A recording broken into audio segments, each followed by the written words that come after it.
ओम मुनित्रयं नमस्कृत्य उक्तिः परिभाव्य च वैयाकरणसिद्धान्तकौमुदीयं विरच्यते। सर्वेभ्यः श्रोतृभ्यः नमः। अस्माभिः गतपाठे यद्यत् पठितं तद् एकवारं स्मरामः। वयं वैयाकरणसिद्धान्तकौमुदी इत्याख्यस्य ग्रन्थस्य तत्र भावकर्मार्थप्रकरणे भवामः। प्रकरणस्यास्य तद्धितेषु भावकर्मार्थप्रकरणे भवामः। प्रकरणस्यास्य अस्माकं क्रमे तत्र चतुर्थः पाठः गतपाठः प्रवृत्तः। अधुना तस्मिन् चतुर्थे पाठे वयं सर्वादौ सूत्रं पठितवन्तः। तत्र यथा तथा यथापुरयोः पर्यायेण इति। तत्र नयः परयोः एतयोः नाम यथा तथा यथापुरयोः पूर्वोत्तरपदयोः पर्यायेण आदेः अचोः तत्र वृद्धिः निदादौ इति तस्य अर्थः अस्माभिः दृष्टः। यथा तथा अयथा तथा भावः आयथा तथ्यम् इति एकम् उदाहरणं साधितम्। अयाथा तथ्यम् इति द्वितीयम् उदाहरणं साधितम्। आयथापुर्यम् इति तत्र अन्यस्य उदाहरणस्य प्रथमम् उदाहरणं साधितं। तत्रैव अयाथापुर्यम् इति पाक्षिकम् उदाहरणं च साधितं।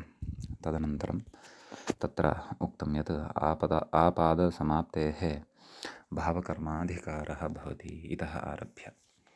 नाम तत्र भावकर्मार्थः इतः अग्रे नाम तत्र अस्माभिः गुणवचनब्राह्मणादिभ्यः कर्मणि च इति पुनः तस्य भावस्त्वदलु इत्यतः भावार्थः यः गृहीतः इतः च कर्मार्थः यः गृहीतः सः पादसमाप्तिं यावत् भवति इति अस्माभिः तत्र पठितम्। तदनन्तरं चतुर्वर्णादीनां स्वार्थे उपसङ्ख्यानमिति वार्तिकं पठितं। चत्वारो वर्णाः चातुर्वर्ण्यं चातुराश्रम्यं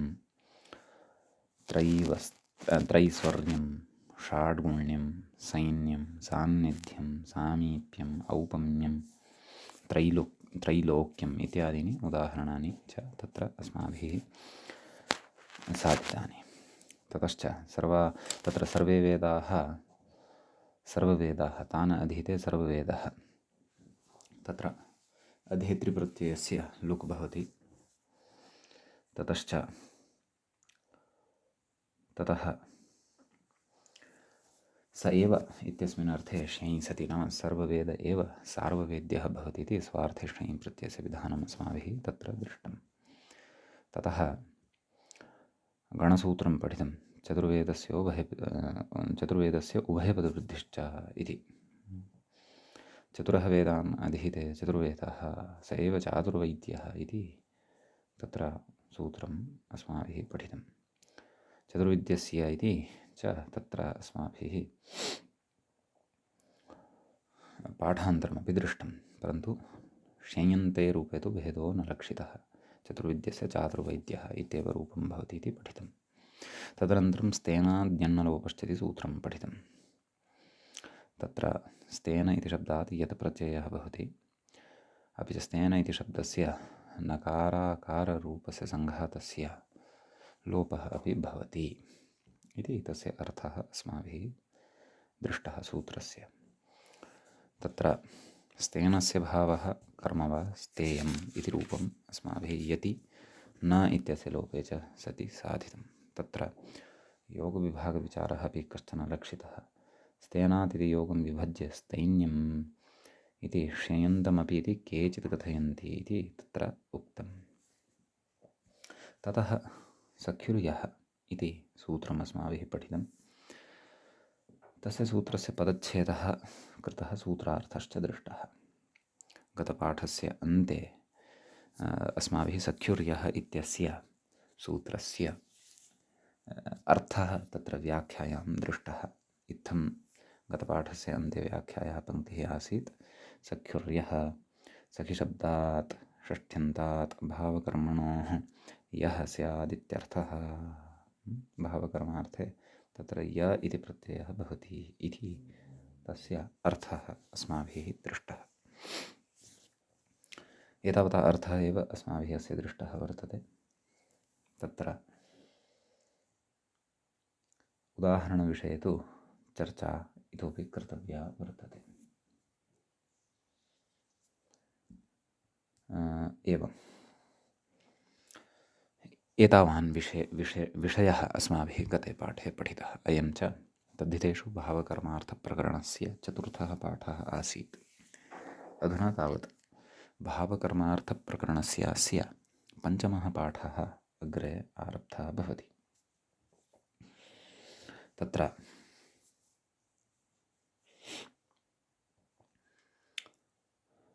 वचनं वर्तते। वचनं किं? वार्तिकमेव वर्तते। व्याख्याता तत्र इङ्गितं करोति दूतवणिभ्यां च इति। तत्र कथयति अग्रे, वार्तिकमिदं नाम इदं वार्तिकं वर्तते। परन्तु ततः पूर्वं रूपसिद्धिः कृता अस्ति मूले। नाम सूत्रस्य उदाहरणं प्रदत्तं वर्तते, तद्द्रष्टव्यं। किमुक्तं? सख्युर्भावः कर्म वा सख्यम् इति। तर्हि सखिशब्दात् भावार्थे अथवा कर्मार्थे च, नाम सख्युः भावः इत्यस्मिन् अर्थे, सख्युः कर्म इत्यस्मिन् वा अर्थे य इति प्रत्ययः।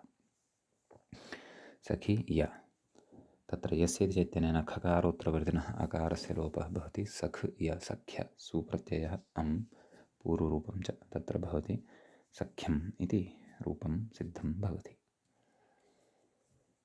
समीचीनं। ततः तत्र इदं सूत्रस्य इदमेव उदाहरणं भवति। वार्तिकं तत्र पठितम् अस्माभिः, आरब्धमासीत् दूतवणिभ्यां च इति।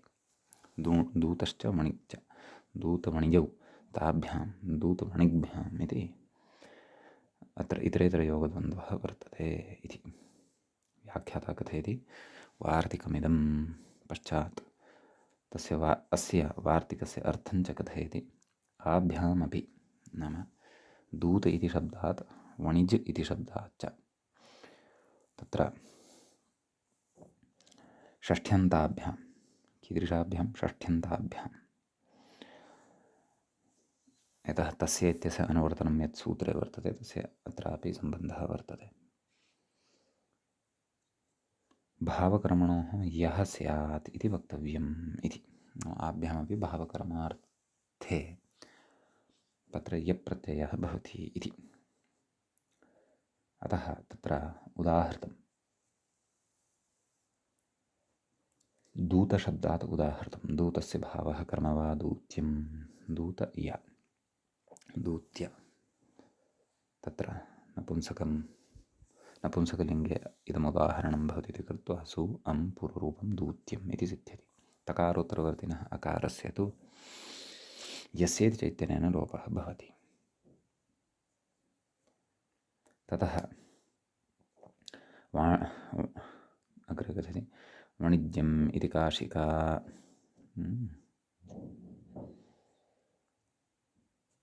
तत्र मूले पश्यन्तु, वाणिज्यम् इति काशिका। वणिज् शब्दात् य प्रत्ययः भवति। वणिज् य वाणिज्य, सु अं पूर्वरूपं वाणिज्यम् इति रूपं सिद्धं भवति इति काशिकाग्रन्थे लिखितं वर्तते। अग्रे मूले उक्तं माधवस्तु वाणिज्याशब्दः स्वभावात् स्त्रीलिङ्गः इति कथयति। माधवाचार्यः वर्तते, सः वाणिज्या इति स्त्रीलिङ्गे उदाहरणमत्र उदाहरति। अग्रे कथयति भाव एव चात्र प्रत्ययः न तु कर्मणि इत्याह। प्रकृते अयं प्रत्ययः भाव एव च अत्र प्रत्ययः, नाम अत्र प्रत्ययः भावार्थे एव भवति, कर्मार्थे तु न भवति इति आह। कः प्रायः अयं माधव एव आह इति।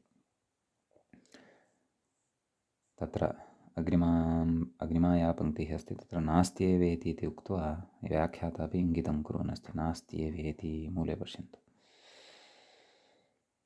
किं कथयति। भाष्ये तु दूतवणिभ्यां च इति नास्त्येव, नाम इति वार्तिकं भाष्ये नास्ति। तत्र व्याख्याता कथयति आभ्यामपि नैव नैव वार्तिकत्वे तस्य भाष्यपाठावश्यकत्वात् पाठस्य च अभावात् अप्रामाणिकमेवेदम् इति वृत्तिपठितम् अप्रामाणिकमेवेदं वृत्तिपठितं वार्तिकमिति भावः। नाम वृत्तौ इदं यद् वार्तिकं पठितं वर्तते तद् अप्रामाणिकमेव वर्तते, तत्र प्रमाणं यत्किमपि नास्ति।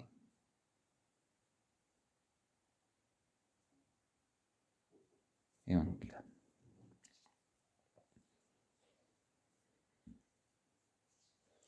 तर्हि ततः कथयति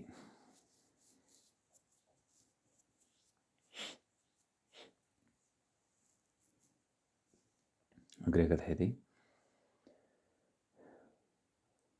तर्हि दूतवणिभ्यां भावकर्मणोः कथं यप्रत्ययः इत्याशङ्क्य नास्त्येव यप्रत्ययः किन्तु ष्यञ् एव इत्यतः ष्यञ् एव इत्याह ब्राह्मणादित्वात् वाणिज्यमपि इति कथयति। ब्राह्मणादित्वात् वाणिज्यमपि इति एवं खलु। नाम ब्राह्मणादिगणे वणिजशब्दः अन्तर्भाव्यते, तस्मात् तत्र ष्यञ् सति गुणोच्चारब्राह्मणादिभ्यः कर्मणि च तत्र ष्यञ् सति वाणिज्य ङित्वातादिवृद्धिः भवति, अतः वाणिज्य सु अं पूर्वरूपं वाणिज्यम् इति रूपं सिद्धं भवति इति भावः। अपिना दौत्यसङ्ग्रहः नाम प्रकृते वाणिज्यम् अपि न तत्र दौत्यस्य नाम दौत्यं दूतस्य भावः कर्म वा इति दौत्यं भवति इति। पूर्वं तु दूत्यम् इति साधितं खलु। काशिकायां दूतवणिभ्यां च वार्तिकपाठसामर्थ्यात् दूत्यम् अपि च वाणिज्यम् इति साधितं, परन्तु दीक्षितस्य तन्नेष्टं तत्र अरुचिं प्रकटयता तत्र भाष्ये इदं नास्ति इति कृत्वा तत्र साक्षादेव उक्तं यत् ब्राह्मणादित्वात् वाणिज्यमपि नाम वाणिज्यं दौत्यम् इति रूपद्वयं दूतवणिज इति शब्दद्वयमपि तत्र ब्राह्मणादिगणे पठ्यते चेत् तर्हि ष्ययन्तयोः एव अनयोः अस्माभिः प्रयोगः अवगन्तव्यः अथवा प्रयोगः साधनीयः इति तत्र अभिप्रायः वर्तते दीक्षितमहोदयस्य। एवञ्च सख्युर्यः इति सूत्रगतः विषयः अपि एतावान् अत्र सम्पन्नः भवति। अपि च वयं जानीमः सख्युर्यः इति सूत्रपाठनेन एव अस्माकम् अस्य प्रकरणस्य पञ्चमस्य पाठस्य आरम्भः जातः वर्तते इत्यपि तदापि उक्तं प्रायः। तदपि बुद्धौ स्थापयेम। अस्तु, अग्रे इदानीं सूत्रम् अस्ति। अग्रिमं सूत्रम् अधुना पश्यामः। सूत्रं वर्तते कविज्ञात्योर्ढक् इति। एवं खलु।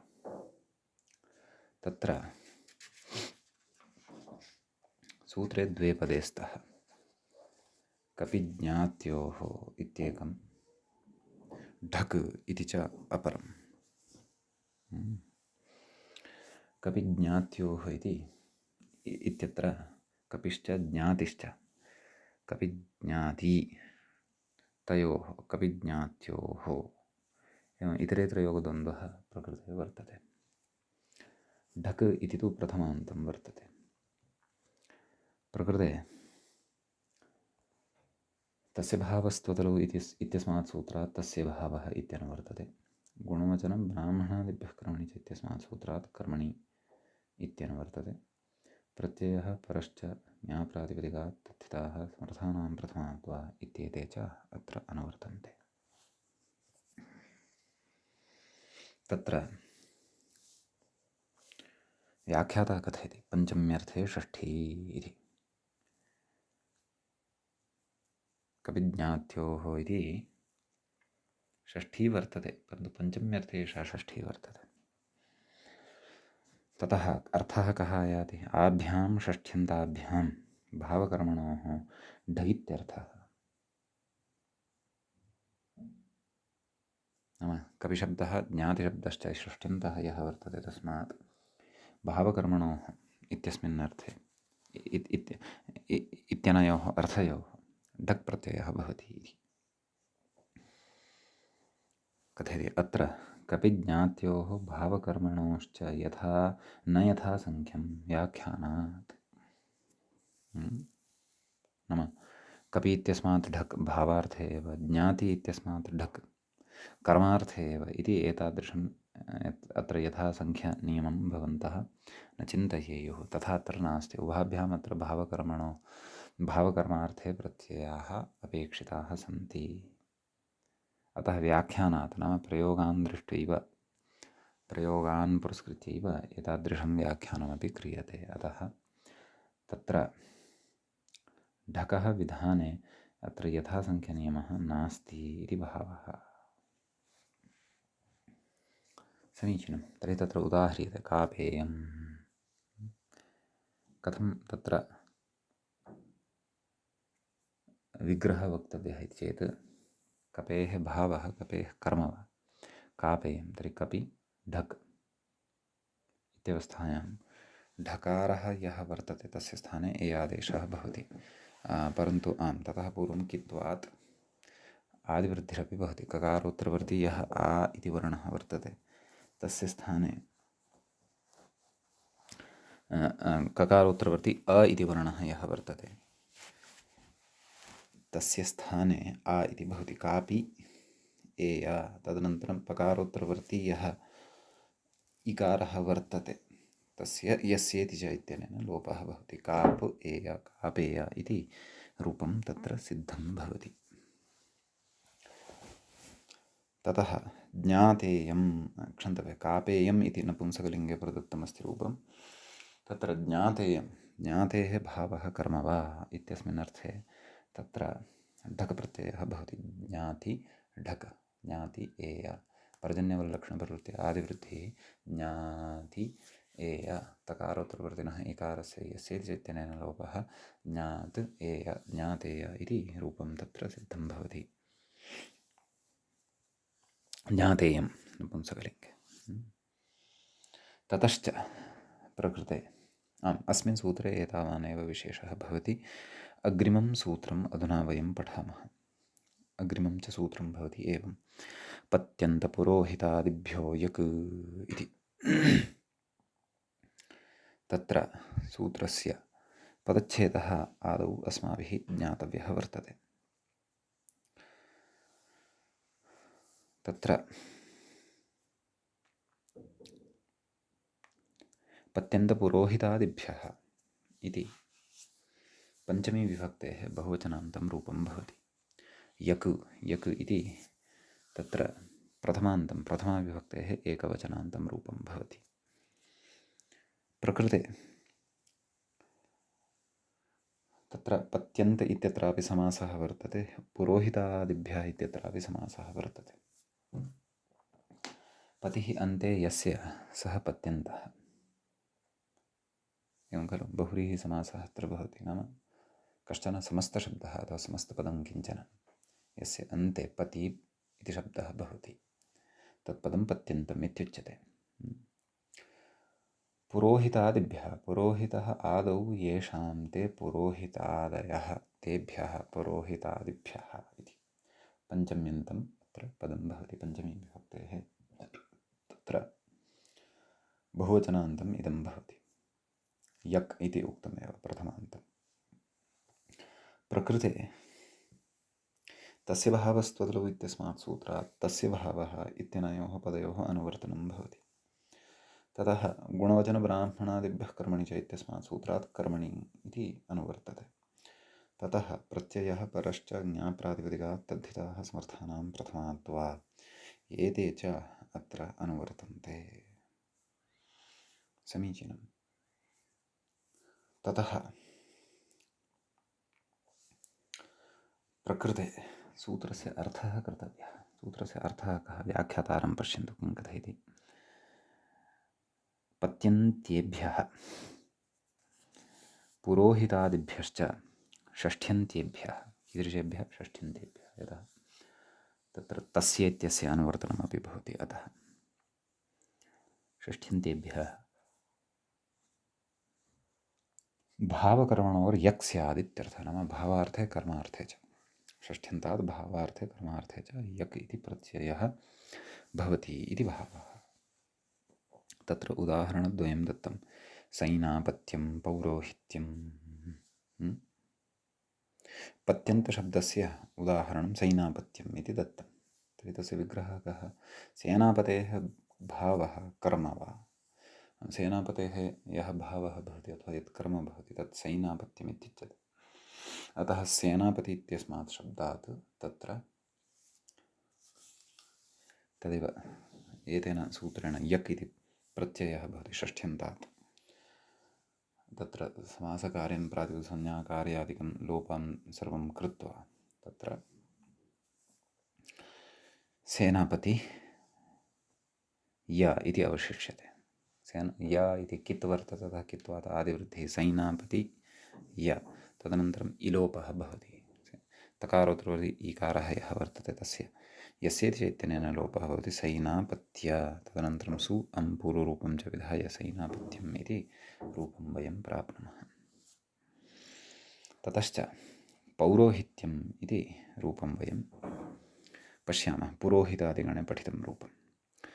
पुरोहितादिगणे तत्र पुरोहित इति शब्दः पुरोहितादिगणे पठितः वर्तते। अतः तत्र पुरोहितस्य भावः पौरोहित्यम् अथवा पुरोहितस्य कर्म अपि पौरोहित्यम् इति भवति। तत्र पुरोहित इत्यस्मात् षष्ठ्यन्तात् तत्र यक् इति प्रत्ययः भवति। पुरोहित य आदिवृद्धिः पौरोहित य, तदनन्तरं यस्येति चैतन्येन अकारलोपः पौरोहित य पौरोहित्य, ततः सु अं पूर्वरूपं च भवति पौरोहित्यम् इति रूपं सिद्धं भवति। सम्यक् इति एतावान् विशेषः अनयोः रूपयोः भवति। एवञ्च इदानीं पुरोहितादिगणे शब्दाः के के वर्तन्ते ते न मया पठिताः, ते अधुना साधनात् परम् अधुना पठन् अस्मि। तत्र एवं वर्तन्ते शब्दाः। पुरोहित एकं तत्र गणसूत्रमपि वर्तते, राजासे, तस्य अर्थः अस्माभिः द्रक्ष्यते। अत्र कौमुद्यामपि इदं गणसूत्रं पठिष्यते। अग्रे शब्दान् पठामि। ग्रामिका, पिण्डिका, सुचिता, ततः बालमन्द इति पृथक् पृथक् अपि दृश्यते। खण्डिका, दण्डिका, वर्मिका, धर्मिका, शीलिका, सूतिका, मूलिका, तिलकशब्दोऽपि अत्र वर्तते। तदनन्तरमस्ति अञ्जलिका, अञ्जनिका, रूपिका, ऋषिका, पुत्रिका, अविका, छत्रिका, पर्थिका, पथिका,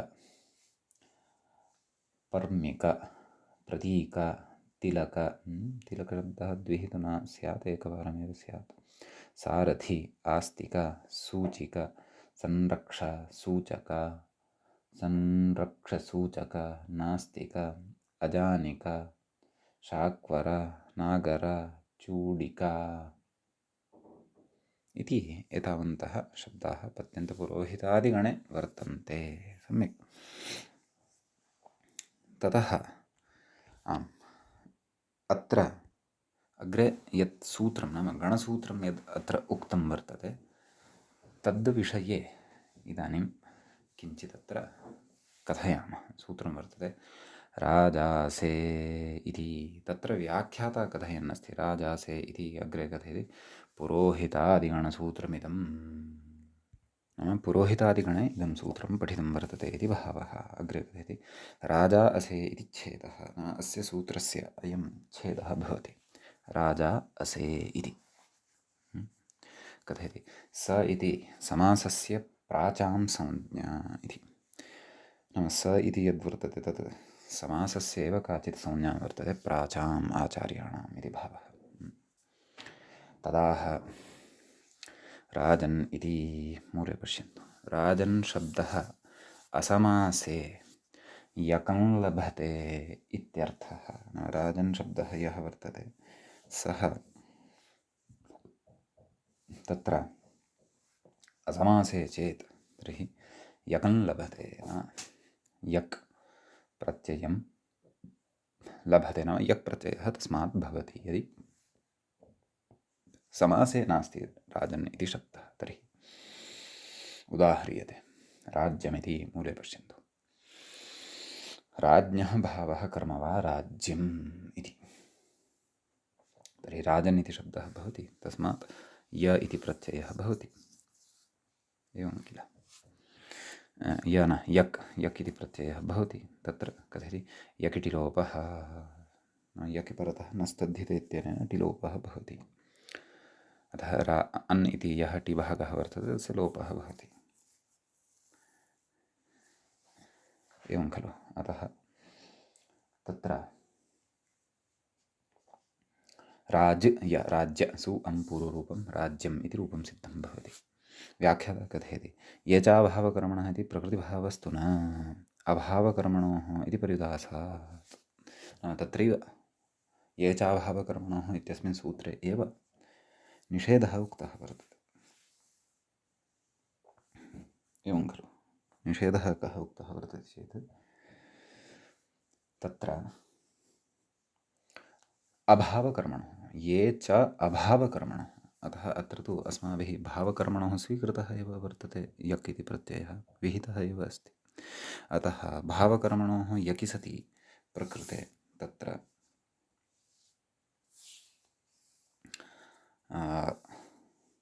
यः राजन् इति वर्तते शब्दः, तस्य टेः प्रकृतिभावः न भवति। अभावकर्मणः इति ये चाभावकर्मणः इत्यत्र निषेधात् पर्युदासात्। समीचीनं। कथयति समासेत्विति मूले पश्यन्तु। समासे तु तत्र किं कथयति समासे तु ब्राह्मणादित्वात् श्यञ् अधिराज्यम् इति। अधिको राजा अधिराजः इति प्रादिसमासः, नाम अधीति अधिकार्थे प्रयुक्तः वर्तते। एवं खलु। अतः अधिराजस्य भावः कर्म वा अधिराज्यम् इति भवति। सम्यक् कथयति असेति पर्युदासात् यगभावे, असेति पर्युदासः समासे न भवति यक् इति कृत्वा, यक् तु न सम्भवति इति कृत्वा ब्राह्मणादित्वात् श्यञ्, नाम ब्राह्मणादिगणे पठितत्वात् प्रकृते श्यञ् प्रत्यये एव भवति इति। श्यञ् अधिराज्यमिति रूपमित्यर्थः, अधिराज्यम् इति रूपं भवति इति। कथयति यक्ष्ययोः स्वरे विशेषः इति। नाम यकि सति अपि सिद्धिः भवितुम् अर्हति स्म, परन्तु श्यञ् वर्तते चेत् श्यन्तस्य तत्र ञित्स्वरप्रवृत्तिः भवति इति तत्र स्वरे विशेषः अत्र उक्तः। समीचीनम् इति अयं कश्चन विशेषः अत्र वर्तते। ततः अत्र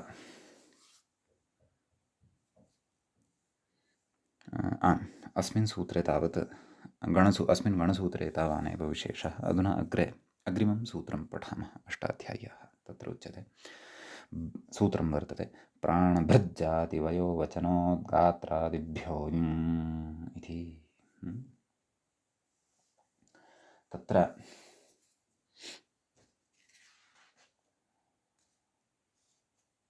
पदच्छेदः प्राणभृज्जातिवयोवचनगात्रादिभ्यः इति। तत्र पञ्चमी विभक्तेः बहुवचनान्तं रूपं भवति। सम्यक्। प्रथमं पदं भवति, द्वितीयं पदं भवति ऐ इति च तत्र विधीयमानं प्रथमान्तं पदं भवति। प्रथमाविभक्तेः एकवचनान्तं पदं भवति। सम्यक्।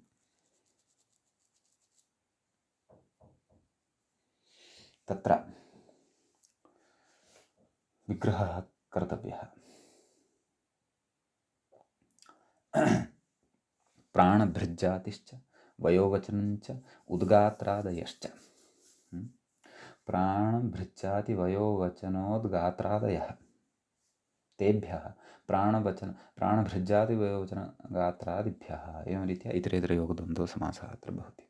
तत्र प्राणभृज्जातिः इत्यस्यापि विग्रहः ज्ञातव्यः। प्राणभृताञ्जातिः प्राणभृज्जातिः। प्राणभृतः नाम ये प्राणवन्तः सन्ति, प्राणिनः इत्यर्थः। सम्यक्। तत्र ततः कथयति प्राणभृज्जातिश्च वयो नैव तज्जातं नाम वयं विग्रहं चिन्तयन्तः स्मः। प्राणभृतां जातिः प्राणभृज्जातिः षष्ठीतत्पुरुषः इति उक्तः। तदनन्तरं वयोवचनम् इति अस्ति खलु, वयसः वचनं वयोवचनम्, अत्र षष्ठीतत्पुरुषसमासः भवति। अतः षष्ठीतत्पुरुष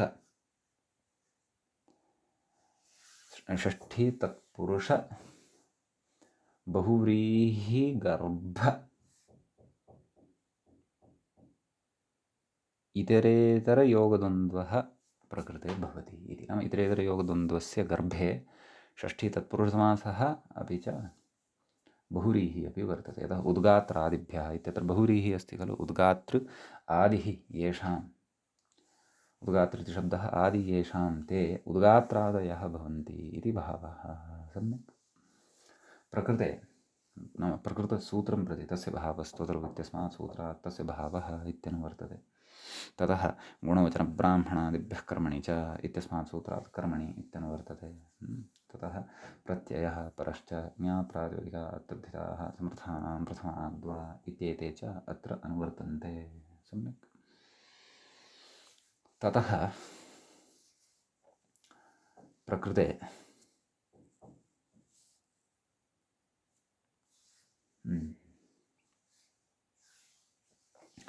सूत्रस्य अर्थः कर्तव्यः वर्तते। सम्यक् व्याख्याता किं कथयति तत् पश्यामः। मूले तु सूत्रार्थः नोक्तः, साक्षात् उदाहरणानि प्रदत्तानि। व्याख्यातारं पश्यन्तु। प्राणिभृतः प्राणिनः तज्जातिवाचिभ्यः नाम प्राणिजातिवाचिभ्यः वयोविशेषवाचिभ्यः उद्गात्रादिभ्यश्च षष्ठ्यन्तेभ्यः एवं किल। नाम एते सर्वेपि षष्ठ्यन्ताः अपेक्षिताः। के? प्राणिवाचिनः, वयोविशेषवाचिनः, उद्गात्रादिगणपठिताः च ये शब्दाः वर्तन्ते तेभ्यः षष्ठ्यन्तेभ्यः भावकर्मणोः ऐ इत्यर्थः। नाम भावकर्मणोः अर्थे ऐ इति प्रत्ययो भवति इति भावः। तत्र उदाहरणेषु प्रवेशात् पूर्वम् अस्मिन् गणे के शब्दाः सन्ति पठिताः इति पश्यामः। तत्र उद्गातृ, उन्नेतृ, प्रतिहर्तृ, प्रतिहर्तृ इति, प्रशास्तृ, होतृ, पोतृ, हर्तृ, रथगणक, पत्तिगणक, सुष्ठु, दुष्ठु, अध्वर्यु, वधू, सुभग, मन्त्र इति एतावन्तः अत्र शब्दाः वर्तन्ते।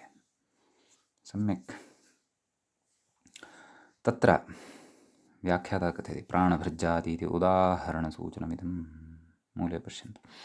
प्राणभृज्जाति नाम उदाहरणमुच्यते। आश्वम् इति दत्तं, यतः अश्वः प्राणिजातिविशेषवाचकः शब्दः एवं खलु।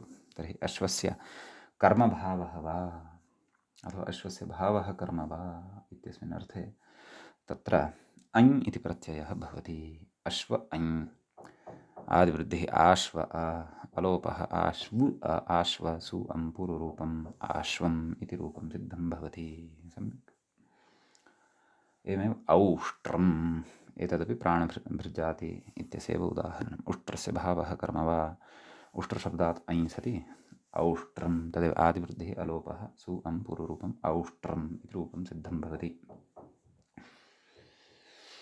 अग्रे कथयति व्याख्याता एवं वयोवचनेति। वयोवचना नाम वयोवाचकेभ्यः अपि उदाह्रियते इति। सम्यक् मूले पश्यन्तु। वयोवचनः वयोवचनकौमारम्, कौमारमिति उदाहरणं साधनीयं। कथं तत्र विग्रहः कुमारस्य भावः कर्म वा कौमारम् एवं खलु। कुमारशब्दात् ऐ, आदिवृद्धिः अलोपः कौमारम् इति सिद्ध्यति विभक्तिकार्यं कृत्वा। ततः तस्य अन्यदपि उदाहरणं दीयते।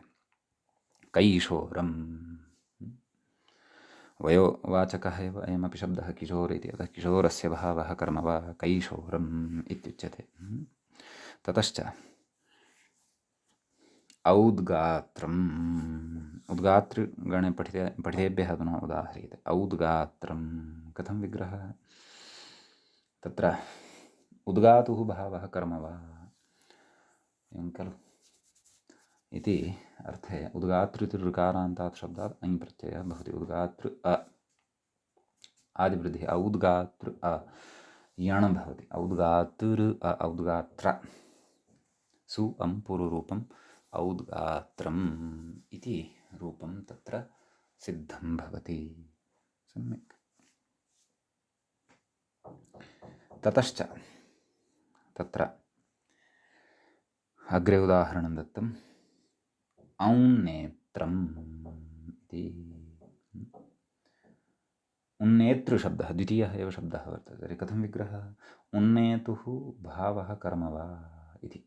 उन्नेतृ ऐ औन्नेत्र ऋवर्णस्य यण् औन्नेतृ य औन्नेतृ औन्नेत्र सु पूर्वरूपम् औन्नेत्रम् इति भवति सिद्धम्। सम्यक्। ततः तत्र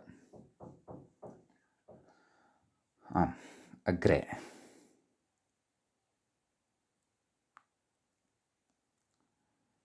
उच्यते।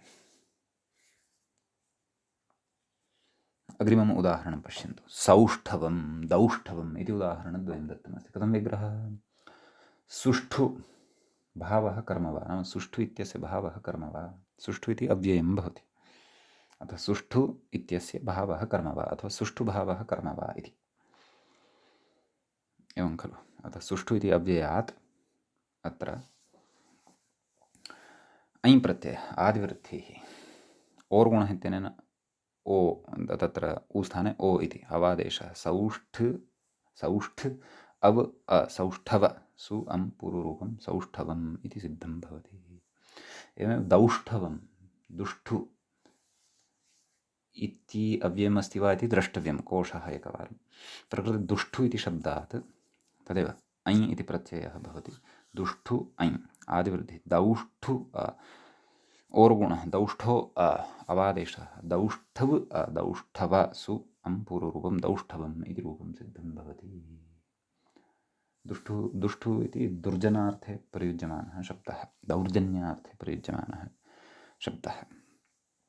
समीचीनम् इति एतावान् विशेषः तत्र प्राणभृज्जात् इत्यादिसूत्रे अस्ति। इदानीं वयम् अग्रिमं सूत्रं प्रविशामः। अग्रिमं च सूत्रं वर्तते हायनान्तयुवादिभ्योऽण् इति। तत्र हायनान्तयुवादिभ्यः इति एकं पदं वर्तते। पञ्चमी विभक्तेः बहुवचनान्तम् इदं रूपं भवति।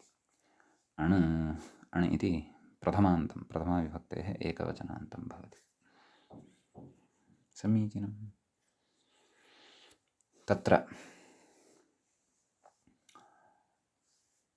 हायनम् अन्ते यस्य सः हायनान्तः अथवा तद् हायनान्तम्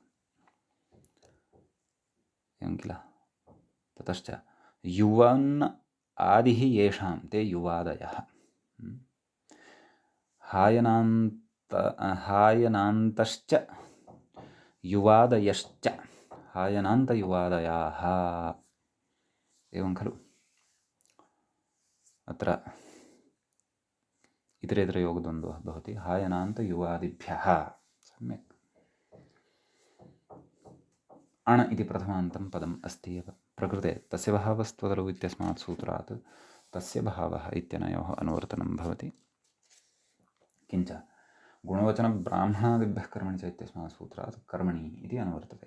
प्रत्ययः परश्च ज्ञाप्रातिपदिकात् तद्धिताः समर्थानां प्रथमाद्वा एते च अत्र अनुवर्तन्ते अधिकाराः। हायनान्ताः शब्दाः उदाहरणेषु द्रक्ष्यन्ते। वयं युवादिगणे के के शब्दाः सन्ति तान् शब्दान् एकवारं पठामः। तत्र युवन् स्थविर होतृ यजमान इति एतावन्तः शब्दाः अन्येपि सन्ति, परन्तु अग्रे गणसूत्रं वर्तते। पुरुषासे इति, यथा राजासे इति आसीत् खलु। तदनन्तरं केचन शब्दाः सन्ति यथा भ्रातृ कुतुक श्रवण श्रवण कटुक कमण्डलु कुस्त्री सुस्त्री दुस्त्री अर्थात दुस्त्री अग्रे अस्ति सुहृदय दुर्हृदय सुहृद दुर्हृद सुभ्रातृ दुर्भ्रातृ वृषल परिव्राजक सब्रह्मचारिन् अनृशंसा तदनन्तरं गणसूत्रं वर्तते हृदयासे तदनन्तरं पुनः शब्दाः वर्तन्ते कुशल चपल निपुण पिशुन कुतूहल क्षेत्रज्ञ इति अन्ते पुनः गणसूत्रमेकं वर्तते श्रोत्रियस्य यलोपश्च इति सर्वान्ते गणसूत्रमपि एकं दृश्यते सम्यक्। ततः तत्र सूत्रस्य अर्थः द्रष्टव्यः। व्याख्याता अर्थं कुर्वन् वर्तते, कथयन् अस्ति। किं कथयति पश्यन्तु। हायनान्तेभ्यः युवादिभ्यः च हायनान्तेभ्यः युवादिभ्यः च षष्ठ्यन्तेभ्यः भावकर्मणोः अण स्यादित्यर्थः। एभ्यः षष्ठ्यन्तेभ्यः भावकर्मणोः अर्थे अण इति प्रत्ययः भवति इति। सम्यक्। ततः तत्र उदाह्रियते। सूत्रार्थस्तु ज्ञातः, गणपाठशब्दाः अपि दृष्टाः। हायनान्तस्य उदाहरणं पश्यन्तु। द्वैहायनम् एवं खलु। तत्र विग्रहः क्रियते। द्विहायनस्य भावः कर्म वा व्याख्याता कथयन् अस्ति। अस्मिन् अर्थे तत्र एतेन सूत्रेण अणप्रत्ययः भवति। द्विहायन अण आदिवृद्धिः। द्वैहायन नकारोत्तरवर्तिनः अकारस्य लोपः यस्य इति चैतन्येन द्वैहायन् अद्वैहायन। ततः तदे सु पूर्वरूपं द्वैहायनम् इति रूपं सिद्धं भवति। अग्रे व्याख्याता किं कथयति तत् पश्यामः। कथयति वयो वचनलक्षणस्य अयोपवादः। अत्र द्वैहायन इति शब्दः, हायनशब्दः, तत्र अयं शब्दः वयो वाचकः सम्पन्नः द्विहायन इति खलु। तत्र ऐ इति प्राप्तः, परन्तु तस्य अयम् अपवादः अण भवति। स्वरे विशेषः भवति। नित्स्वरः न प्रवर्तेत, अतः अण इति विहितः। एवं त्रैहायनमपि मूले त्रैहायनमिति उक्तं खलु। त्रिहायनस्य भावः गुणः, त्रिहायनस्य भावः कर्म वा त्रैहायनम् इति हायनान्तं द्वयम् उदाहृतम्। इदानीं तत्र युवादिगणे पठिताः उदाह्रियन्ते। तत्र कथयति यौवनम् इति कथयति। अनिति प्रकृतिभावान् टिलोपः इति। कथं विग्रहः इति चेत् यूनः भावः कर्म वा। युवन् शब्दस्य षष्ठ्यन्तं किं भवति? यूनः भावः कर्म वा। तत्र युवन् इति शब्दात् अणप्रत्ययः आदिवृद्धिः यौवन् अ। तत्र नस्तद्धिते इत्यनेन टिलोपः सम्प्राप्तः, परन्तु तत्र अन् इत्येव सूत्रं वर्तते। तेन अत्र प्रकृतिभावः भवति, टिलोपः न भवति इति भावः। सम्यक्। ततः अत्र मूले वार्तिकत्वेन पठ्यमानं वर्तते, परन्तु तत्र गणे अपि अस्य पाठः अस्माभिः दृष्टः वचनस्य। कथं श्रोत्रियस्य यलोपश्च, श्रोत्रियस्य इति षष्ठ्यन्तं भवति। यलोपश्च, यलोपः, यस्य लोपः यलोपः इति प्रथमान्तं च इति अव्ययपदं भवति। सम्यक्। अग्रे कथयति श्रोत्रियशब्दात् षष्ठ्यन्तात्, कीदृशात्, किमन्तात्, षष्ठ्यन्तात्। नाम श्रोत्रियशब्दः यः वर्तते षष्ठ्यन्तः, तस्मात् भावकर्मणोः अण्, भावकर्मणोः अर्थे अण् इति प्रत्ययः भवति। प्रकृतेर्यलोपश्च, प्रकृतिः या वर्तते, प्रकृतिः का वर्तते, श्रोत्रिय इति प्रकृतिः वर्तते, तस्याः य इति नाम यकाराकारभूतः सङ्घातः यः वर्तते तस्य लोपः च भवति इति भावः। तदेव अग्रे कथयन्नस्ति व्याख्याता, य इति सङ्घातग्रहणम् इति इति श्रौत्रमिति कथयति। छन्दोधीते इत्यर्थे छन्दश्शब्दात् घप्रत्यये तस्य इयादेशे एवं खलु। कः शब्दः नाम श्रोत्रियशब्दस्य साधनस्य सिद्धेः उपक्रमं कुर्वन्नस्ति व्याख्याता। किं कथयति, तत्र छन्दोधीते इत्यर्थे, छन्दः अधीते इत्यस्मिन् अर्थे छन्दस् शब्दात्, छन्दस् इति शब्दः भवति सकारान्तः, घ प्रत्यये, घ प्रत्ययः भवति, छन्दस् घ, तस्य इयादेशे, घ स्थाने इयादेशः भवति, छन्दस् इय। प्रकृतेः श्रोत्र इत्यादेशे नाम प्रकृतिः या वर्तते तस्य स्थाने श्रोत्र इति आदेशः भवति। श्रोत्रियंश्छन्दो, श्रोत्रियंश्छन्दो, क्षन्तव्यः, श्रोत्रियंश्छन्दोधीते, प्रायः तस्य सूत्रस्य विषयः अयम् उच्यमानः वर्तते। अस्तु, तर्हि छन्दस् शब्दस्य स्थाने कः आदेशः, श्रोत्र इति आदेशः। सम्यक्। का स्थितिः जाता, श्रोत्र इय कथयति, यस्य च इति अल्लोपे, नाम श्रोत्र इत्यत्र यः अकारः तस्य लोपः यस्य च इत्यनेन, अतः श्रोतृ इय मेलनेन श्रोत्रियशब्दः सिद्धः भवति। तदनन्तरम् अग्रे श्रोत्रियस्य भावः कर्म वा इत्यर्थे श्रोत्रियशब्दात् अणि, एवं खलु, श्रोत्रिय इति शब्दात् अणप्रत्ययः भवति। श्रोत्रिय कथयति, यकाराकारसङ्घातस्य लोपे, अर्थात् श्रोत्रिय इत्यत्र यः य इति यकाराकारभूतः समूहः वर्तते द्वयोः वर्णयोः, तस्य लोपः। अतः श्रोत्रि अ कथयति, रेफादिकारस्य इकारस्य यस्य इति लोपे तस्य यस्य चैत्यनेन लोपः भवति, एवं खलु। श्रोतृ अ आदिवृद्धिः अपि भवति खलु। श्रौत्र सु अम्पुरुरूपं श्रौत्रम् इति रूपं। सम्यक्। श्रोत्रियस्य भावः कर्म वा श्रौत्रं भवति इति भावः। सम्यक्। कथयति, यकारात् अकारस्य यस्य इति लोपे सति यकारमात्रस्य अनेन लोपे तु रेफात् इकारस्य यण स्यात् एवं किल। नाम तत्र यस्येति च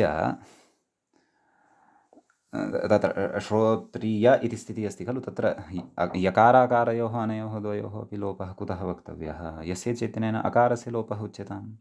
तदनन्तरं यः यकारः वर्तते केवलस्य तस्य एव लोपः एतेन सूत्रेण उच्यताम्। श्रोत्रियस्य लोपश्च। सम्यक्। लोपे सति तु रेफात् इकारस्य यण स्यात्, तथा चेत् तर्हि किं स्यात्, श्रोत्रि इत्यत्र यः इकारः वर्तते खलु, तस्मात् अणः अकारे परतः यण स्यात्, सः तु नेष्टः। का स्थितिः तर्हि स्यात्, श्रोत्र्य इति अनिष्टं रूपं स्यात्। अपि च कथयति तत्र न च तस्य, नाम तस्य इकारस्य, नाम श्रोत्री अ इत्यत्र यः इ अधुना श्रूयमाणः वर्तते, यस्येति चेति लोपः शङ्क्यः, नाम पुनः यस्येति चेत्यनेन तस्य इकारस्यापि लोपः भवति इति न शङ्कनीयं। कुतः, लक्ष्ये लक्षणस्य सकृदेव प्रवृत्तेरिति न्यायात्। लक्ष्ये लक्षणं सकृदेव प्रवर्तते, लक्ष्ये लक्षणम् एकवारमेव प्रवर्तते, वारद्वयं न प्रवर्तते। यस्येति चेति सकृत् प्रवृत्तं चेत् पुनः न प्रवर्तते इति न्यायात्। सम्यक्। अग्रे कथयति, अकारलोपस्य स्थानिवत्वेन इकारान्तस्य भत्वा भावाच्च। अत्र अकारः यः लुप्तः यस्य चैतन्येन पूर्वं, तस्य सः लोपः स्थानिवद्भावं प्राप्नोति। अतः यः इकारान्तत्वं भजते तस्य भत्वं नास्ति। यस्य चैत्यस्य प्रवृत्त्यर्थं तु भत्वमपेक्षितम्। अतः तदपि एकं कारणं भवति, परन्तु लक्ष्ये लक्षणं सकृदेव प्रवर्तते इति न्यायः तु अस्ति एव। कथयति, श्रोत्रियस्य घलोपश्च इत्येके पठन्ति। केचन श्रोत्रियस्य घलोपश्च इति पठन्ति। एवं खलु श्रोत्रिय इत्यत्र यः घप्रत्ययः विहितः तस्य लोपं कुर्वन्ति, अणिसति च श्रौत्रम् इति रूपं साधयन्ति इति अपि केचन इति कथयति। सम्यक्। इति एतावान् विशेषः अस्मिन् सूत्रे वर्तते। इदानीं वयं तत्र अग्रिमं सूत्रं पठामः। अग्रे सूत्रं वर्तते एवम्। इगन्ताच्च लघुपूर्वात् इति। तत्र इगन्तात् इति प्रथमं पदं वर्तते, पञ्चम्यन्तं वर्तते, पञ्चमी विभक्तेः एकवचनान्तम् इदं पदं भवति। इगन्तात् च इति द्वितीयं पदं भवति, अव्ययपदं तद् अस्ति। ततश्च लघुपूर्वात् इति पञ्चम्यन्तं पदं भवति, पञ्चमी विभक्तेः एकवचनान्तं भवति। सम्यक्। तत्र इगन्तात् इत्यस्य पदस्य विग्रहः ज्ञेयः।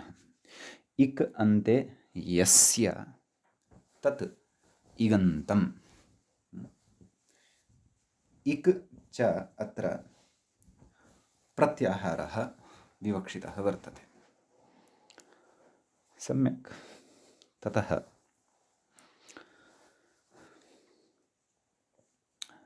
च इति अव्ययमित्युक्तमेव। लघुपूर्वात् तस्य विग्रहं व्याख्याता स्वयं कुर्वन् अस्ति, पश्यन्तु।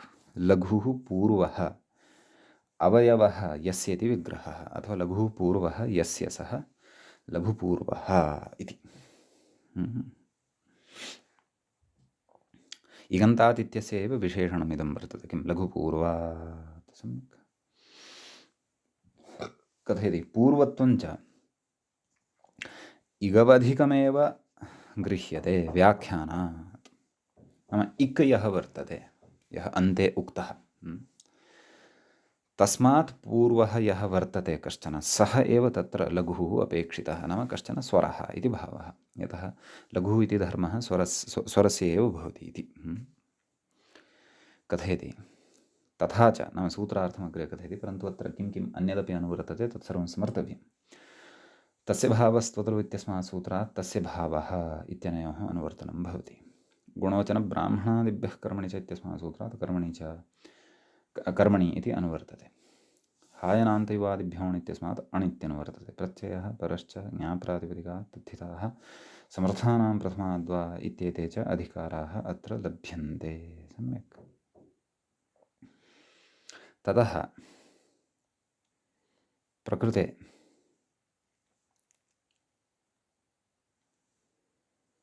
अत्र सूत्रार्थः द्रष्टव्यः, व्याख्यात्रा उच्यमानः वर्तते। कथयति तथा च लघुपूर्वः यः इक् तदन्तात् प्रातिपदिकात् षष्ठ्यन्तात्, एवं खलु, षष्ठ्यन्तं प्रातिपदिकमत्र अपेक्षितम्, इगन्तमपेक्षितं। तत्रापि इक् तादृशः अपेक्षितः यस्मात् पूर्वं लघुवर्णः भवेत् इति कथयति। भावकर्मणोः अनयोः अर्थयोः अण् स्यादित्यर्थः। अण् इति प्रत्ययो भवति। अग्रे कथयति गुणवचनेत्यादेः अपवादः। गुणवचनब्राह्मणादिभ्यः कर्मणि षञ्च षञ्यः भवति, तस्य अपवादः अयं भवति इति भावः। सम्यक् उदाह्रियते मूले, पश्यन्तु। शुचेः भावः कर्म वा शौचम्। तर्हि शुचि इति शब्दः अस्ति, तं पश्यन्तु। शुचि इगन्तः शब्दः वर्तते, इक् अन्ते अस्ति तस्य, अर्थात् इक् प्रत्याहारस्य इकारः तस्य अन्ते वर्तते। अतः शुचि। अपि च सः लघुपूर्वः अपि भवति, तस्मात् पूर्वः लघुवर्णः वर्तते उकारः। यद्यपि मध्ये चकारेण व्यवधानं वर्तते, परन्तु प्रकृते स्वरः एव ग्राह्यः, स्वरयोः एव अत्र गणना कर्तव्या। स्वरयोः एव अत्र विषये सति तत्र लघुपूर्वत्वे सति व्यञ्जनव्यवधानं न परिगण्यते विधानसामर्थ्यात्। ततश्च नाम अत्र शुचि इत्यत्र इकारात् पूर्वं चकारः अस्ति, लघुस्तु नास्ति इति न शङ्कनीयं। नाम तस्मिन् प्रातिपदिके ततः पूर्वं यः कोऽपि स्वरः यदि अस्ति सः लघुः अपेक्षितः इति भावः। सम्यक्। एवमेव मौनं कथं विग्रहः? मुनेः बहवः कर्म वा मौनं, तत्र मुनि इति शब्दात् तदेव अण् भवति। मुनि अण् आदिवृद्धिः मौनि अ यस्येत्यनेन इकारलोपः मौन अमौन सु अं पूर्वरूपं मौनम् इति रूपं सिद्धं भवति। सम्यक्। ततः अग्रे कथयति कथं काव्यं काव्यमिति कुतः कवेः बहवः कर्म वा इति काव्यं कुतः साध्यते वा न वा? कावम् इति साधनीयं खलु। इदं शुचेः बहवः कर्म वा, शौचं मुनेः बहवः कर्म वा, मौनं कवेः बहवः कर्म वा, कावम् इति भवेत् खलु। अतः कथयति, तदेव कथयति कविशब्दस्य इगन्तपूर्व क्षन्तव्यं लघुपूर्व इगन्तत्वात् गुणवचन इति क्षयं बाधित्वा अणप्रसङ्गात् काव्यमिति कथमित्याक्षेपः?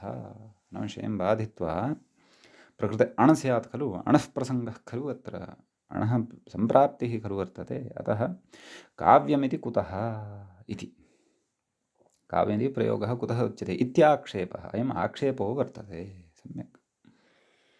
समाधत्ते कविशब्दस्येति मूले पश्यन्तु, कविशब्दस्य ब्राह्मणादित्वात् ष्यञ्, कविशब्दः ब्राह्मणादिगणे एव अन्तर्भाव्यते। अतः प्रकृते ष्यञ् प्रत्ययः भवति। कवेर्भावः कर्म वा काव्यं, कवि ष्यञ्, ष्यञः य अवशिष्यते, आदिवृद्धिः काव्य इकारस्य यस्य चैत्यनेन लोपः काव्य काव्य सु अं पूर्वरूपं काव्यम् इति रूपं सिद्धं भवति। सम्यक्। ततः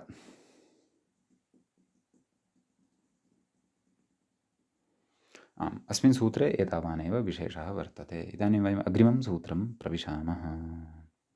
व्याख्याता अस्तु।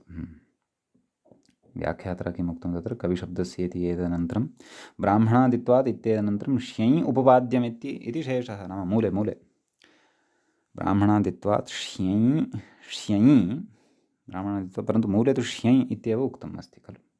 नाम ष्यञ् उपपाद्यं, नाम ष्यञ् प्रत्यये सति अयं प्रयोगः उपपाद्यः अथवा उपपाद्यम् इति भावः। सम्यक्। अस्तु, अग्रिमं सूत्रं पश्यामः। अग्रे सूत्रं वर्तते योपदहात् गुरूपोत्तमाद्वुञ् इति। तत्र सूत्रस्य पदपरिचयः प्राप्तव्यः। योपदहात् पञ्चम्यन्तं वर्तते, पञ्चमी विभक्तेः एकवचनान्तं वर्तते। गुरूपोत्तमात् इदमपि पञ्चम्यन्तं, पञ्चमी विभक्तेः एकवचनान्तं वर्तते। वुञ् इति प्रथमान्तं वर्तते, प्रथमा विभक्तेः एकवचनान्तं वर्तते। सम्यक्। कथं योपदहात् इत्यस्य विग्रहः इति चेत् यकारः उपधा यस्य सः योपधः, तस्मात् योपदहात् बहुव्रीहिः वर्तते। गुरूपोत्तमात् अणियोरनार्षयोर् गुरूपोत्तमयोः शङ्गोत्रे इत्यत्र अस्माभिः गुरूपोत्तमशब्दः विस्तरेण पठितः, भवन्तः जानीयुः। अपत्याधिकारस्य तत्र अन्ते। अस्तु, तत्र उत्तमस्य समीपम् उपोत्तमम् अव्ययीभावः भवति। गुरु उपोत्तमं यस्य सः गुरूपोत्तमः, तस्मात् गुरूपोत्तमात् पञ्चम्यन्तमस्ति इत्युक्तमेव मु इति प्रथमान्तं भवति। सम्यक्। प्रकृते किं किम् अनुवर्तते चेत् तस्य भावस्त्वतरौ इत्यस्मात् तस्य भावः, गुणवचनब्राह्मणादिभ्यः कर्मणि चेत्यस्मात् कर्मणि प्रत्ययः, परश्च ज्ञाप्रातिपदिकात् तद्धिताः समर्थानां प्रथमाद्वा इत्येते च अनुवर्तन्ते। सम्यक्। ततः सूत्रार्थः कर्तव्यः वर्तते। सूत्रार्थं च वयम् अग्रिमे पाठे द्रक्ष्यामः। अद्यतनपाठे तावत् अस्य सूत्रस्य अस्माभिः अत्र पदच्छेदादिकमेव विहितम् अनुवृत्तिः च ज्ञाता तत्रैव मङ्गलं क्रियते मुनित्रयं नमस्कृत्य उक्तिः परिभाव्य च वैयाकरणसिद्धान्तकौमुदीयं विरच्यते सर्वेभ्यः श्रोतृभ्यः नमः एवञ्च तद्धितेषु भावकर्मार्थप्रकरणस्यास्य पञ्चमः पाठः अस्माकं क्रमे सम्पन्नतां गतः नमः सर्वेभ्यः श्रोतृभ्यः